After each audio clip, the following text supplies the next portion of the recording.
And we're live. Good afternoon or good morning or good evening, depending on where you're watching. I'm Marion Spears Carr, and this is my weekly healthcare thought leadership LinkedIn live show. I am, as always, every Friday, I'm here to share my network with my network and beyond, and these amazing thought leaders that I've been blessed to connect with. And today is going to be a conversation that I know is going to go by so fast. I'm going to miss out on the fact that we're going to not cover everything we want to cover. But today, my guest is Rashmir Balasubramaniam. That's it. She is a coach, a thought leader, a Yale MBA, but just got so much to offer. Rashmir, thank you so much for being here. Introduce yourself to the audience, and then we'll jump in on the topic. Thanks for being with me. Sure, my pleasure. Thanks for having me on the show. In terms of introducing myself, well, so I'm a transformational leadership coach. And what that means is I like to go really deep with my clients and help them understand some of their internal barriers and blocks and evolve that so they can be more effective in the world. I also do strategic thought partnering with my clients. And mostly I work with leaders in philanthropy, social change, health, people that are making a difference in the world in various ways. Yeah, and by the way, Rashmir lives in one of my favorite places in the world. She lives in Cornwall in the southwest of Great Britain in England. It's a place that I got to spend a lot of time when I was a teenager, and one of the most beautiful places in all of Europe. So I'm completely jealous. So thank you for being with us to discuss that. Today's topic really is around what's going on in 2023 for leaders, about authenticity. What is professional courage, and really what we're going to really get into, and this is Rashmir is going to lead us through this conversation. I want to have some conversation with you about what does it mean to have a presence that's connected to all that. One of the things, for those of you who don't know, I lead an executive search practice that specializes in healthcare and life sciences. And obviously, as everyone has come out of this international pandemic, so much was exposed around leadership. So much was exposed around where people are coming from. And there's just so much to be unpacked here. Rashmir, I'd love for you to talk about kind of the work you do around this idea of connecting presence, coaching people to have this professional courage. And we'll just jump into the conversation. If you're watching live, and I always see some comments, let us know in the comments where you're watching. And if you have questions for Rashmir, please post them in the comments. We are so glad you're here. Rashmir, what are your thoughts? Gosh, well, I mean, so much we could talk about. Right? Exactly. All of these topics. Let's start with authentic leadership and why that's important in our world right now. I mean, we are living in extraordinary times, right? The world is changing really rapidly. The pace of change is accelerating. Mm-hmm. Aaron, you've probably come across this phrase, VUCA. Volatile. Our world is volatile, uncertain, complex, and ambiguous, right? Leaders have to cope with that. That's a lot. So how do you do that? And it may sound odd, but authenticity, being true to yourself, true to your values, true to your principles, being able to lead from a place of higher purpose with your eye on that higher purpose is really critical in these times.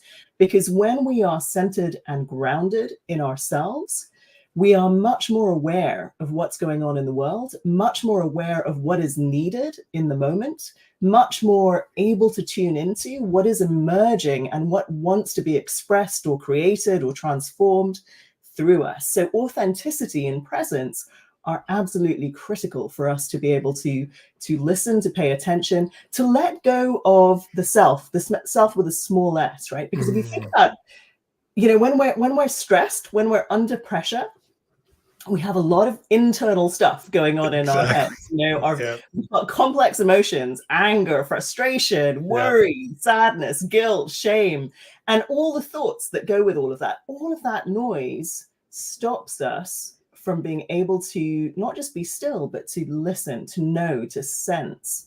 And so again, there's so many different ways in which we could actually ground and center ourselves so that we can be present and authentic and able to respond in the moment with wisdom and with power and effectiveness. Yeah, all of that that you just talked about. By the way, for those of you who are just watching us online, Rashmir got to see me have a personal meltdown right before we went on the air, where I was filled with anger, where I did feel a little bit of shame, and she's walked me through. She actually coached me before we had to come on the air, and I'm very transparent about that. If you want to talk about authenticity, is being able to share when you drop the ball and when you have those moments. Rashmir, when you work with someone, when you work with one of your clients or work with a group, this idea of getting them to open up around like who they are, that's sometimes a challenge for me it personally. And I would love for you to help walk us through what is that first step, and how do we take that risk, if you will, that professional courage, as you call it, to be that transparent and to be that open. What's a good first step in that process, or what do you do with your clients when they first come to you with that question? Yeah, it's an interesting question. And Marion, just one quick thing I want to say. We all have our meltdowns, right? We all have our moments where we lose it, right? No matter how evolved we are, how much work we've done on ourselves. Trust me, I have them as well. And so it's normal. So I think that's one of the first things, right? Is recognizing that it's normal to have these ups and downs in life, and actually that there are tools and methods and mechanisms that can help us manage that ebb and flow, so that actually our capacity, if we're really triggered at this level, our capacity to deal with that trigger, if we can grow that capacity, then we can, face whatever happens with more presence, with more awareness, and with less turbulence, with less reaction, if you like. So that's one of the first things. And actually, sometimes I'll share my own experiences with that, because it allows clients to feel at ease and not like I'm judging them, or that somehow they're wrong, or they're bad, or incapable, because that's a lot of the fear, right? We don't want to express our vulnerability because we're worried about how that will be perceived. We're worried about being judged. And let's face it, there's so much judgment in our world. It's a very understandable fear. And so creating safety, there's so much talk about psychological safety, but I find with my clients, it's more than just psychological safety. It's psychological safety. It's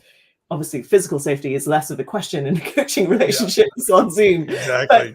But there's also what I would call psychological and spiritual safety. People just need to feel comfortable and confident that no matter what they say or do, they're not going to be judged, and it's okay, that there's a way forward. And and then Marion, sometimes it can be just about it happens over time. There's this great technique that Shazad Shamin talks about. He's the founder of Positive Intelligence, and he talks about just practice being 10% more vulnerable than you might otherwise be, right? And your 10% more vulnerable might be different from my 10% more vulnerable. But if clients can start just that simply, a little bit more vulnerable than is their norm, and test the waters, see what the response is, that grows their courage to be a little bit more vulnerable the next time, which ties into this idea of professional courage, because the article that I shared on LinkedIn, I think it was Tracy Brower wrote it, really very well written article by her. And she talks about how every time we take a risk, and professional courage, there's usually a bit of calculation involved in that risk, right? It's less responding courageously in the moment. It's more thoughtful, more deliberate. But every time we take our risk, we put ourselves out there in some way, lots of things shift and change, right? First of all, we see our capacity to respond. We see our capacity to respond grow. We see our courage grow. And because I took a risk that actually didn't pan out the way I wanted to a couple of weeks ago. And, you get over, after some deliberation and some thinking, the worry and the shame and the fear. But what was underneath that was more aliveness, more capacity for life, more capacity for risk-taking. And so it actually made me realize, and Marion, I'm covering, I know, lots of different topics. No, this is good. This is exactly where I wanted the conversation to go. Absolutely. Okay, good. But it made me realize, oh my gosh, so I do live in this beautiful part of the world in Cornwall, right? I'm surrounded by sea. It's very rural, it's very remote. But I've gotten a little too used to being in my comfort zone here. And so this is the other thing that I think is really important to share about professional risk-taking and courage.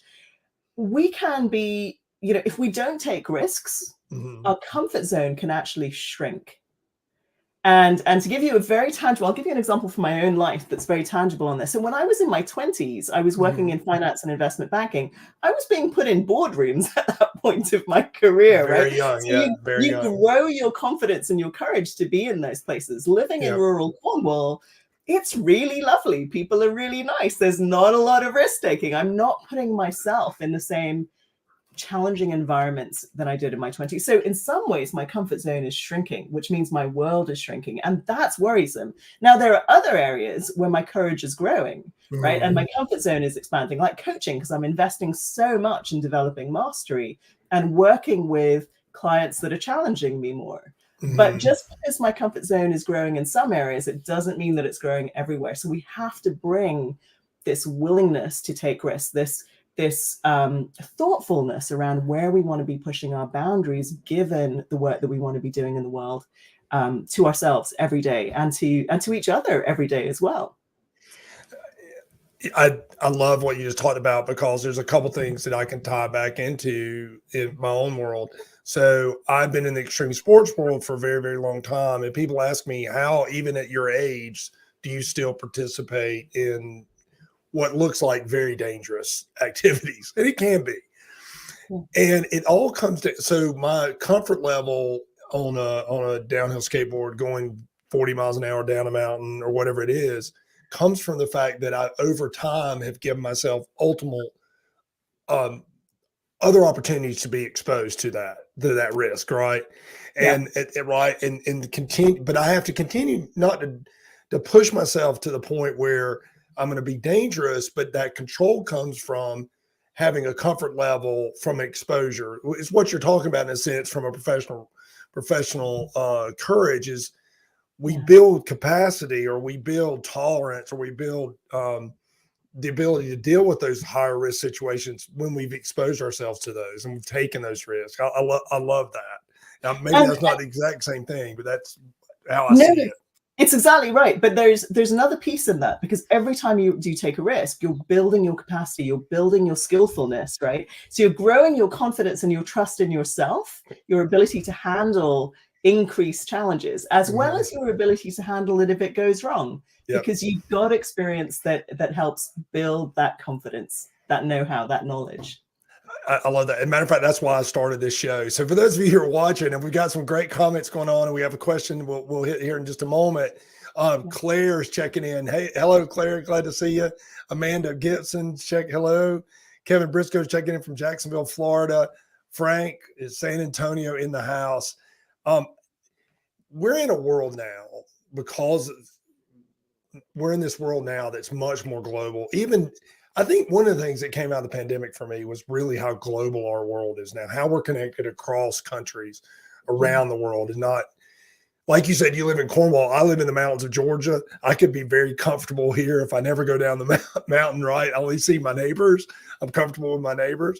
But we're now meeting so much virtually. Like you and I've met virtually, and we've connected virtually.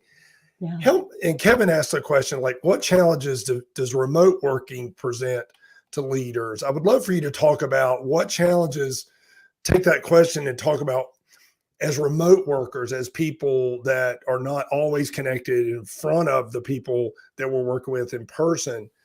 How do we take, those professional risks? How do we manage our presence? What's authentic look like in that context? Thanks for the question, Kevin. I think it ties into what we're talking about. Yeah, I mean, there's so many challenges remote working presents, but there's also opportunities as well, right? So let me, I think, tie it into the themes that we're talking about: authenticity, presence, etc., and courage. I'd say one of the first risks or challenges of being remote is that there's a lot of information that you miss out on because you're not physically present with people.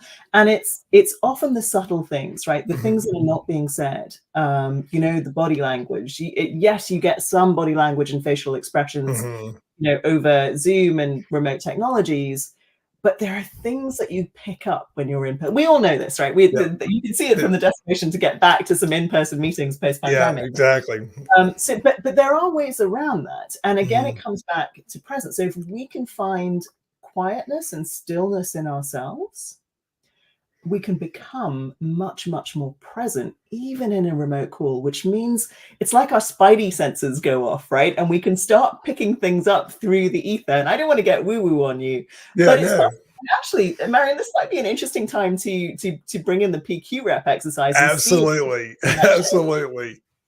Okay.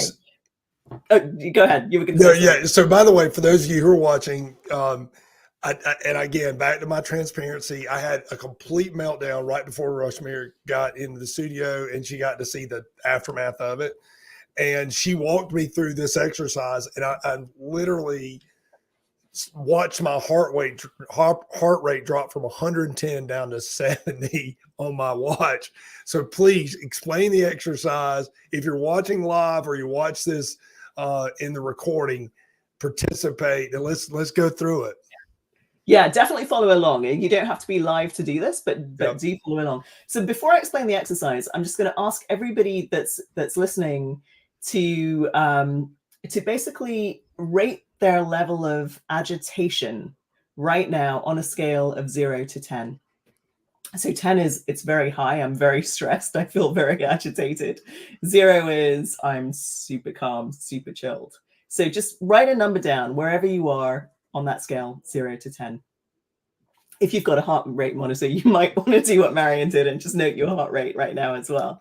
And so having done that, what I'm going to walk you through is literally just a minute or maybe 2 minutes maximum of what are called PQ reps. And essentially PQ reps are, a client of mine described it as proto meditation. So almost like getting down to like the tiniest element of meditation that you can get, which makes it very practical, right? You can do it anywhere, anytime. And PQ reps were actually designed by a guy called Shazad Shamin, who I mentioned earlier, the founder of Positive Intelligence. And it's kind of one of the core practices within Positive Intelligence. That's what I'm going to tell you. And you're going to get to experience a few PQ reps just now. So just follow along for the next minute. And if it's safe and comfortable for you to do so, close your eyes or lower your gaze. And I'm going to do the same. And take a deep breath.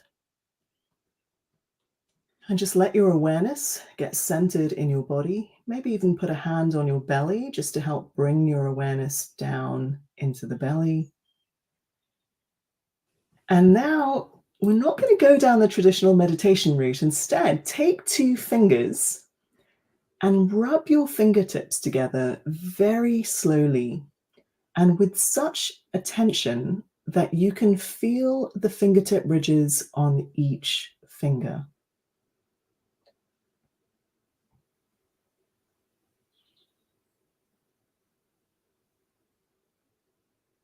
Now, if you're having trouble feeling the fingertip ridges, try pressing just a little bit harder or ease off the pressure.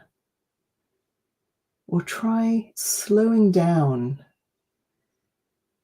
the movement.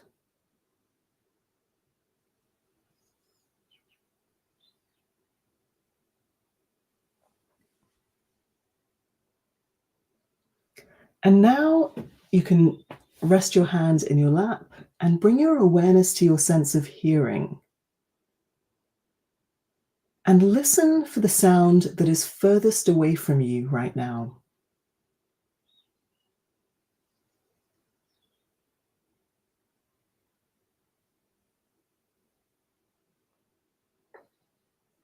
And now listen for the sound that is closest in.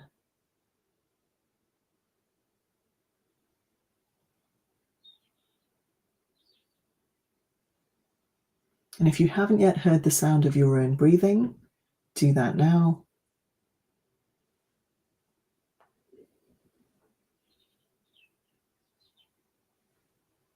Take one more deep breath deep into your belly. And then bring your awareness back into the room. And that was not even 2 minutes of PQ reps. And so just take another assessment on a scale of 0 to 10. How agitated are you right now? And let us know in the comments if you actually participate in the exercise and list where you were and where you are now. And And again, to talk about what happened earlier, not to talk about me all the time, but here we go. I was at a 9+, probably at 11, really. and Rashmir walked me back, and I was back to 0 in no time. So hopefully you enjoyed that exercise. So let me ask you this question, Rashmir. When is a good time when we're in our leadership role that we should take a moment and be that intentional to do that? What are some examples of times where this exercises, PQ reps, would be valuable? Yeah, I would say I'm a little biased, right? But there Yep. isn't a bad time. There isn't a bad time at all. The challenge is fitting it into our day. And okay, yeah, Kevin's saying he's in his chill zone. I love it, Kevin. Brilliant. And see, you could do that. So in between meetings is a great time, right? As you're switching from one meeting to another, because it doesn't take very long, and it allows you again to get back to being centered and grounded, and therefore more present. So the other thing I would ask the audience is, having done that exercise, are you listening differently? Are you picking things up in this call differently because you're in a different place of being? And if so, well, that's powerful, right? That's something we can use anywhere, anytime. And in fact, I can hear it, because even though I was guiding the exercise, Yeah. I feel like I've centered a little bit more and grounded. And so you may notice my speech has slowed down a little bit. I'm a little bit more aware. I'm thinking a little bit differently, but also thinking less about how I come across or what I'm saying, or am I going to, add value to the audience? So it's so simple, so powerful. So yes, in between meetings is a great time. The beginning of the day is fantastic, right? If you've already got a meditation or a mindfulness practice, great. Maybe, this is a great way. This isn't really to replace it, but think of it as something to bring in if your meditation or mindfulness practice is getting stale, or, if you don't have a lot of time, but you want something quick. Great at the end of the day. If you have a reflection routine at the end of the day, just bring a few PQ reps in, and you'll find you can probably get deeper faster in your reflections. If you're noticing agitation arising because you're stressed, or you're angry, or you're worried, or somebody's saying something and you're having a response, those are great times to do PQ reps. And there are PQ reps that involve all of the senses. So you could do PQ reps right now as you're listening to us, just by watching things on the screen, like looking at the different colors of the books in the background as an example, but paying exquisite attention. So there's so many times that you could do this. I do want to come back though, Marian, to Kevin's question. We talked about the value of these kinds of presence-based exercises to open up our awareness. Yes. But I also think one of the challenges that leaders have when they're working remotely is we all make assumptions all of the time, most of the time not even realize we're making assumptions. And when we're remote, we don't have as much opportunity to test those assumptions, to ask people about them, to share them with colleagues. And so again, a relatively easy fix, right? It's cultivating our self-awareness, paying attention to the stories we're telling ourselves or the assumptions we're making, and then saying, okay, is this true? How do I test it? How do I figure out if it's true? How do I figure out if it's even important? And those would be my two sort of big things on sort of the challenges for leaders working remotely. And I think both of those, hopefully you can see the tie-in to presence and authenticity. Yeah, and I love that. And I love the idea of being intentional in the process of preparing your mind to be open-minded about suspension of assumptions, right? And not going, okay, well, I know they're sitting in their desk, they're thinking the exact same thing I'm doing, they're stressed, is like, that may not be the case. So when we first, I think, take a moment to reflect on where we are, and then that's where we can suspend some of the assumptions that we make. And then we're like, okay, let me find out where they are, maybe asking the right questions, like not just ask, how are you doing today, but ask it in a way where they actually tell you, and opening up. I want to go back to something you said earlier. And by the way, I knew this was going to go along a lot of different routes. By the way, I want to post this up because it's important. Laverne Hamilton said, as soon as I started touching my fingers, I felt something shift, but then she got interrupted. But this will definitely be her go-to now. Fantastic.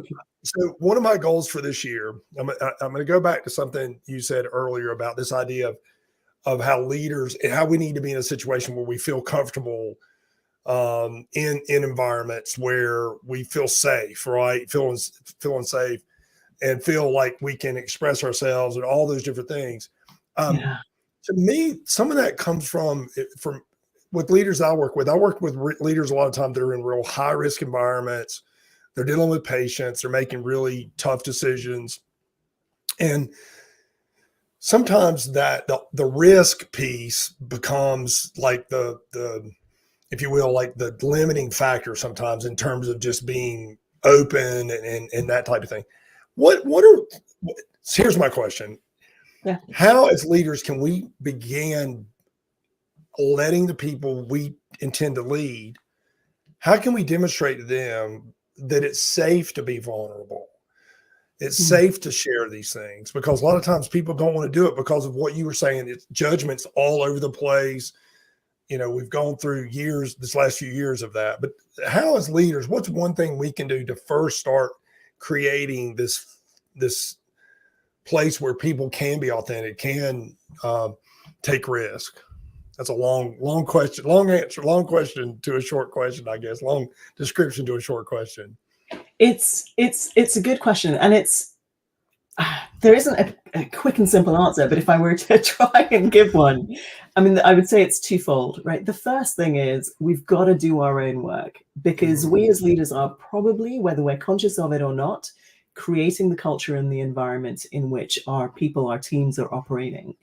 If it doesn't feel safe, we are a part of having created an environment that doesn't feel safe. And it could be things that we are not aware of. We may snap, you know, when someone raises something difficult. We may ignore something or someone when they raise something that's vulnerable or that's tricky. We may inadvertently give signs that we don't want to hear the difficult stuff. We don't want to hear problems. And so we've got to do our own work around that. It's really helpful to cultivate trusted friends, trusted partners who can help you see your own blind spots in these areas. Ask for feedback of your team as well, right? Because that is you leading by example, leading by showing vulnerability. If you're willing to name that you might be a part of the problem, you want to shift it, but you also need people to and welcome people to show you where you're contributing. That's totally leading by example, and it will start to open the door. In addition, I would say there's a whole bunch of tools and techniques that can be used to make it safe for people to raise stuff. I mean, there's all the work, really popular right now around psychological safety. And I think there are people that can speak to some of that better than I can. But there are also great tools that include and engage people in ways that are safe and anonymous, that start to change the culture. And then how as leaders we react in those moments, right? How we choose to respond to what we're hearing is really, really critical. And all of that for me comes back to being willing to do our own inner work and being able to grapple with the difficult questions and to even say things, Marion. It sounds so simple in some ways, but it's very hard for leaders to be able to say, I don't know. And yet, if ever there was a time for it, it's now, because the complexity in our world, the nature of the challenges, no one has the answers, and no single person is going to be able to come up with the answer on their own. So leadership is very much about being able to say, I don't know, but let's figure it out together. Let's get the right voices in the room and work through it. That's really powerful. That's when your authenticity really comes out. When you say, you know what, I don't know what we're doing here. And let's figure it out together. I love that builds collegiality, that builds collaboration. There's so much we can unpack on that very topic. I posted your website. How are some ways people can connect with you? We're almost out of time. You coach people all over the world. How can people connect with you?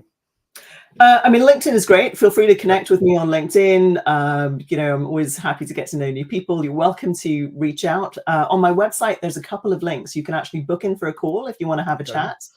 There's also a contact form if you want to reach out and have a chat, or you could message me on LinkedIn. You can find me on Twitter at Rashmir, Reshmir. And I've also got a YouTube channel, which I need to kind of, kick back into life a little bit. So there's, I think some of the videos, Marion, that I know inspired you and got you thinking on my YouTube channel might be worth watching if you're interested in topics like purpose, leadership, authenticity. and more. Marion, there's so much more we could talk about, but I know no, you're gonna come back on. You're gonna come back on the show. Absolutely. So those of you who don't, again, if you're watching this show for the first time, it's Healthcare Thought Leadership. It's a LinkedIn live show that I created almost for a lot of the same things you and I are talking about. This took a lot of courage for me to create the show. Well, you've done amazingly, because you've been going for a good year or two now. About a year and almost 2 years now. Yeah, almost 2 years. We have, and it was just labor of love of like, okay, let's push the boundaries. What can we do? Because I have all these amazing people from all these different walks of life, like you, through the Dory Clark program, Recognized Expert program. That's how you and I met. I've had a lot of the Recognized Expert people. I have my healthcare groups. I have my life sciences clients. I have my personal life in the extreme sports world. I have all these different people that are so smart that I wanted to share them. But this was a step for me from a courage perspective. So I love that. Amazing. Please connect with Rashmir. Connect with me. I'd love people checking in. I hear just a few things. Rusty says, "I don't know" is a game-changing phrase for authentic leaders. That is a great takeaway, Rusty. And Alicia's, Marion, this has been an excellent session. Thank you so much. Rashmir, we're going to have you back. We're going to have you back in the spring. We're going to be more focused. I threw you a curve, I know, but coming in today, but after watching your YouTubes, I was like, we got to talk about this. If you like the show, please hit like, share this with your network. Rashmir, absolute pleasure. Have an amazing weekend. For those of you watching live, let us know. If you watch, also, if you watch the recording, also comment. We will see it. We will respond to it. So have a great weekend. Thank you for being on the show, Rashmir. Oh, you're so welcome. Thanks for having me. And I look forward to reading comments and takeaways from the audience in the next few hours. Absolutely. Have a great day. And we're going to go off air right now.